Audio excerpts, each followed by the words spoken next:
আজকের ক্লাসে আমরা ডোমেন এবং হোস্টিং কিভাবে কিনতে হয় এবং আমাদের ওয়েবসাইটটা সেট আপ করবো। ডোমেন হোস্টিং কিনবো, সেট আপ করবো, এরপরে আমাদের ওয়েবসাইটে ওয়ার্ডপ্রেস ইনস্টল করে রেডি করবো আমাদের ওয়েবসাইটটা। সো চলুন শুরু করা যাক। প্রথমে আমরা দেখব যে ডোমেন হোস্টিং কিভাবে কিনতে হয়। আমাদের ওয়েবসাইটের জন্য একটি ডোমেন কিনবো, এরপরে হোস্টিং।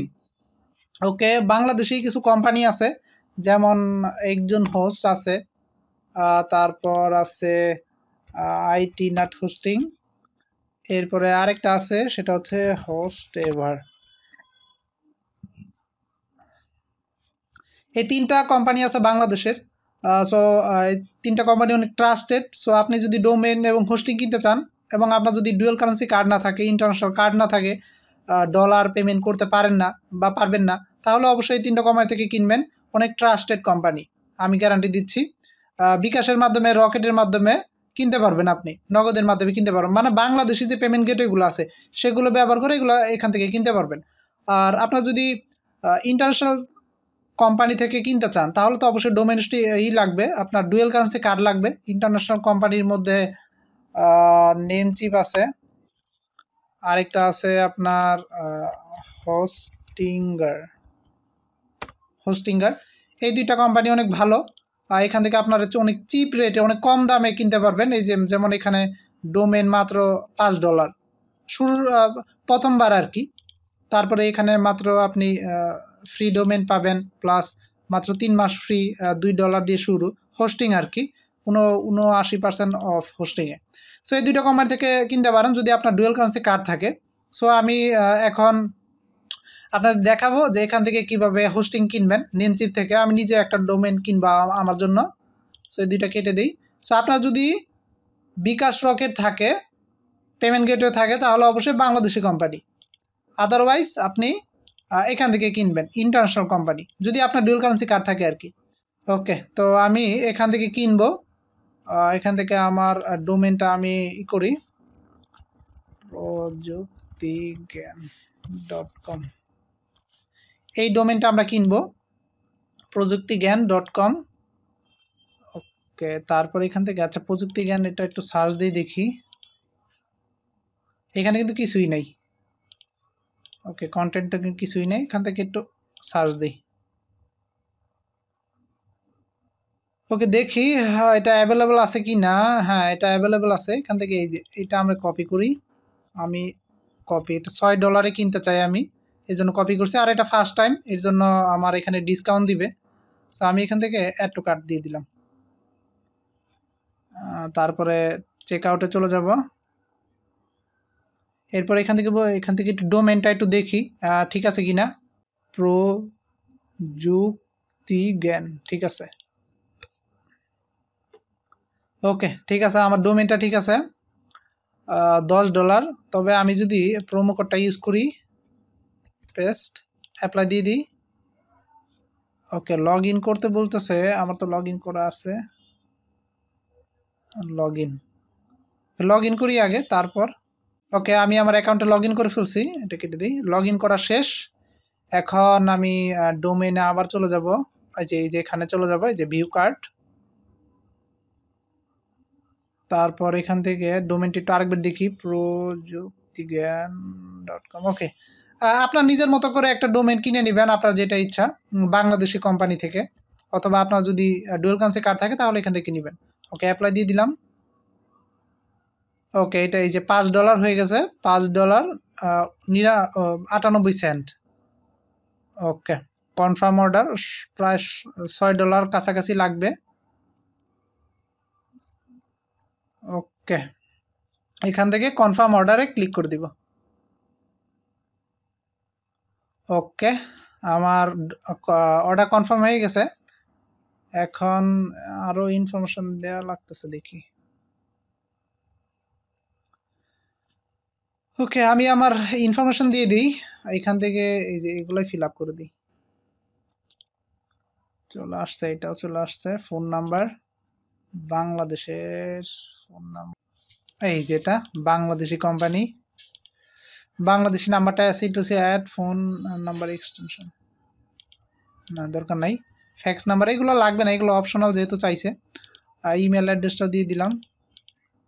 ওকে, সব কিছু অ্যাড, তারপর এখান থেকে কন্টিনিউ ক্লিক করব। No thanks.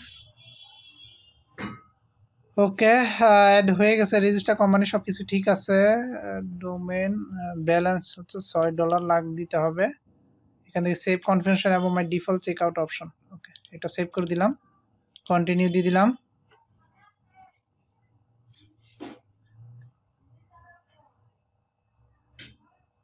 ওকে, এখন আমার কার্ডটা আমি ইউজ করব, নিউ কার্ড। ওকে, কার্ডটা আমি ইউজ করব, কার্ড ইউজ করে আমি পেমেন্ট করব। সো এই বিষয়টি একটু আমি হাইড করে দিচ্ছি যেহেতু সেন্সিটিভ বিষয়। আমার ডোমেনটা সাকসেসফুলি কেনা হয়ে গেছে। এখন আমি এই ডোমেনটা আমার হোস্টিংয়ের সাথে কানেক্ট করব। সো আমি হোস্টিং কিনবো না, আমার অলরেডি হোস্টিং কেনা আছে। সো সেই হোস্টিংয়ের সাথে আমার ডোমেনটা কানেক্ট করব, কানেক্ট করে তারপরে ওয়েবসাইটটা আমরা তৈরি করব। সো চলুন শুরু করি। ডোমেনটা কানেক্ট করার জন্য প্রথমে আমাদের ডোমেন লিস্টে যেতে হবে, এই যে ডোমেন নেম। এরপরে এটা আসুক। আমাদের ডোমেনটা হোস্টিংয়ের সাথে কানেক্ট করার জন্য আমাদের দুইটা কাজ করতে হবে। প্রথমে হচ্ছে আমাদের যে হোস্টিং, যেখান থেকে আমরা হোস্টিং কিনবো, সেখান থেকে আমাদের দুইটা নেম সার্ভার দেওয়া হবে। সো আপনাকে ইমেলের মাধ্যমে দুইটা নেম সার্ভার দিয়ে দিতে পারে, অথবা আপনি সেই কোম্পানির সাথে কথা বলে তাদের নেম সার্ভারটা নিতে পারেন, নো প্রবলেম, যে কোনোভাবে নিতে পারবেন। সো দুইটা নেম সার্ভার লাগবে। ওই দুইটা নেম সার্ভার আপনি ডোমেনে এসে এখান থেকে ম্যানেজে যাব, ডোমেনে এসে এখান থেকে কানেক্ট করে দিতে হবে। যেমন এই যে এখান থেকে আমি দেখাচ্ছি, এই যে নেম সার্ভার, এখানে আসতে হবে। সো আপনার ডোমেইনের ম্যানেজ সেকশনে যাবেন, ডিএনএস ম্যানেজমেন্ট, ওখানে যাবেন, তারপরে ওখান থেকে আপনি নেম সার্ভার অপশনটা পেয়ে যাবেন। সো আপনি যেখান থেকে ডোমেইন কিনছেন আর কি, সেই কোম্পানিতেই। সো ম্যানেজার এখান থেকে নেম সার্ভার সিলেক্ট করে তারপর এখান থেকে কাস্টম ডিএনএস সিলেক্ট করে দিব। এরপর এখানে নেম সার্ভার 1, নেম সার্ভার 2 দিয়ে দিব। আমি আবার বলতেছি, আপনি যেই হোস্টিং কোম্পানি থেকে হোস্টিং কিনবেন সেখান থেকেই আপনি নেম সার্ভার পেয়ে যাবেন। যদি আপনার ডোমেন এবং হোস্টিং আলাদা হয়, লাইক আপনি একটা কোম্পানি থেকে ডোমেন কিনলেন আর একটা কোম্পানি থেকে হোস্টিং কিনলেন আমার মতো, তাহলে কিন্তু অবশ্যই এই প্রসেসে আপনার ডোমেনের সাথে হোস্টিং কানেক্ট করতে হবে, সেট আপ করতে হবে। আদারওয়াইজ আপনি যদি একটা কোম্পানি থেকে ডোমেন এবং হোস্টিং কিনেন তাহলে কানেক্ট করতে হবে না, এটা অটোমেটিক কানেক্ট হয়ে যায়। সো আপনারা আলাদা করে নেম সার্ভার আবার এইভাবে এসে পুট করতে হবে না, মানে এখানে বসাতে হবে না আর কি, অটোমেটিক কানেক্ট হয়ে যাবে যদি সেম কোম্পানি থেকে ডোমেন এবং হোস্টিং কিনেন। আর যদি কোম্পানি আলাদা হয় তাহলে হোস্টিং কোম্পানি থেকে দুইটা নেম সার্ভার নিয়ে এভাবে নেম সার্ভার এখানে এসে কাস্টম ডিএনএস থেকে এখান থেকে দুইটা নেম সার্ভার বসিয়ে দিতে হবে হোস্টিং কোম্পানির, তারপরে টিক দিয়ে দিবেন। ওকে, সো আমার যেহেতু আমার যে হোস্টিংটা সেটাও নেমচিপ কোম্পানি, এই যে এখানে। সো এইটারই এখান থেকে আমার হোস্টিংটা কেনা নেমচিপ কোম্পানি থেকে, এবং নেমচিপ কোম্পানি থেকেই আমি ডোমেনে কিনছি। বাট দুইটা আলাদা অ্যাকাউন্ট, তো এই কারণে অটোমেটিক কানেক্ট হচ্ছে না।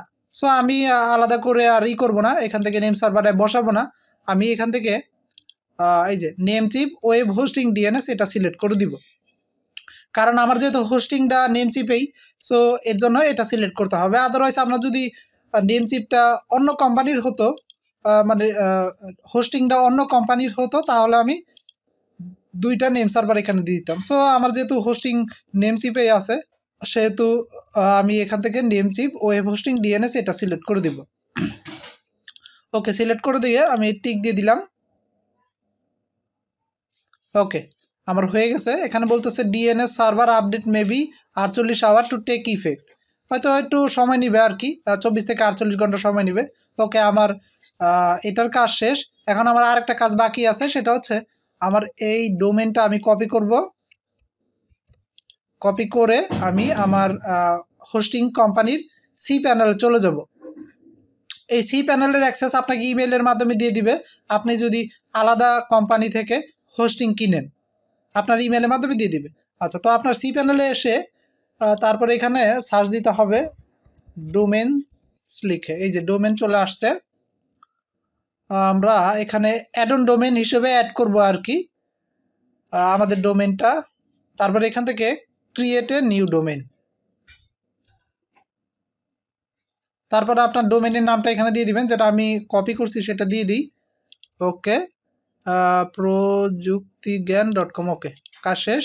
এরপর এখান থেকে শেয়ার ডকুমেন্ট রুট এটা আনসিলেক্ট করে দিব, সিলেক্ট করে তারপরে হ্যাঁ ডোমেনটা আমার ঠিক আছে, প্রযুক্তিজ্ঞান ঠিক আছে।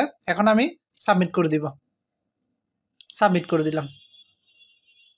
আপনার যদি হোস্টিং কোম্পানি ভিন্ন হয়, ডোমেন কোম্পানি ভিন্ন হয়, তাহলে এভাবে কানেক্ট করবেন। আর অবশ্যই নেম সার্ভারটা আগে চেঞ্জ করে নেবেন। এই যে এখানে কিন্তু কাস্টম ডিএনএস থেকে, যে কাস্টম ডিএনএস থেকে নেম সার্ভার আগে চেঞ্জ করে নেবেন। চেঞ্জ করে আপনি এখানে আপনার ডোমেনটা অ্যাড করবেন। যদি নেম সার্ভার আগে চেঞ্জ না করেন তাহলে কিন্তু কানেক্ট হবে না। আমি আবার বলতেছি, কানেক্ট হবে না, ঠিক আছে। সো অবশ্যই আপনার নেম সার্ভারটা আগে চেঞ্জ করবেন, এরপর আপনি এখানে ডোমেনটা আপনার অ্যাড করে দিবেন। যদি আপনার ডোমেন এবং হোস্টিং আলাদা কোম্পানির হয়, আদারওয়াইজ আপনার যদি এক কোম্পানি হয় তাহলে তো কোনো ঝামেলা নাই, অটোমেটিক ডোমেন এবং হোস্টিং কানেক্ট হয়ে যাবে। শেষ, আমার কাজ শেষ, ডোমেনটা কানেক্ট হয়ে গেছে। এখন আমি cPanel-এর হোম পেজে চলে যাই। ওকে, আমার কাজ শেষ। এখন যদি আমি আমার ওয়েবসাইটটা একটু দেখি আসছে কিনা, projuktigan.com। হ্যাঁ, একটু সময় নেওয়ার কথা, যেহেতু মাত্র কানেক্ট করলাম, এই যে এখনো কিন্তু কানেক্ট হয় নাই, বলতেছে যে IP address change not found, এগুলোই বলতেছে, কানেক্ট হয় নাই। কানেক্ট হতে 24 থেকে 48 ঘন্টা সময় নেবে, সেটা কিন্তু বলেই দিছে। আমরা যখন নেম সার্ভার, এই যেখান থেকে নেম সার্ভার যখন চেঞ্জ করছি তখন কিন্তু বলেই দিছে, সো একটু টাইম লাগবে। সো আমরা সেই পর্যন্ত ওয়েট করি, ডোমেন এবং হোস্টিং কানেক্ট হওয়া পর্যন্ত আমাদের অবশ্যই ওয়েট করতে হবে। আমাদের ডোমেনটা সাকসেসফুলি হোস্টিংয়ের সাথে কানেক্ট হয়ে গেছে, এই যে দেখা যাচ্ছে। সো এরকম যদি আসে তাহলে বুঝবেন যে আপনার ডোমেনটা হোস্টিংয়ের সাথে কানেক্ট হয়ে গেছে সাকসেসফুলি। আচ্ছা, তো ডোমেনের সাথে হোস্টিং কানেক্ট হওয়ার পর এখানে এরকম লেআউট দেখা যাচ্ছে, এখানে ফাইল আছে। সো হোস্টিংয়ের মধ্যে এই ফাইলটা হয়তো বা বর্তমানে আছে, এই কারণে এরকম দেখা যাচ্ছে। সো আমরা এটা রিমুভ করে দিব। এখন আমরা দেখব যে ওয়ার্ডপ্রেস কীভাবে ইনস্টল করতে হয়। ওয়ার্ডপ্রেস ইনস্টল করে আমরা থিম সেট আপ দিব, এরপরে আমাদের ওয়েবসাইটে কিছুটা কাস্টমাইজ করব, রেডি করব আর কি। তো চলুন শুরু করি।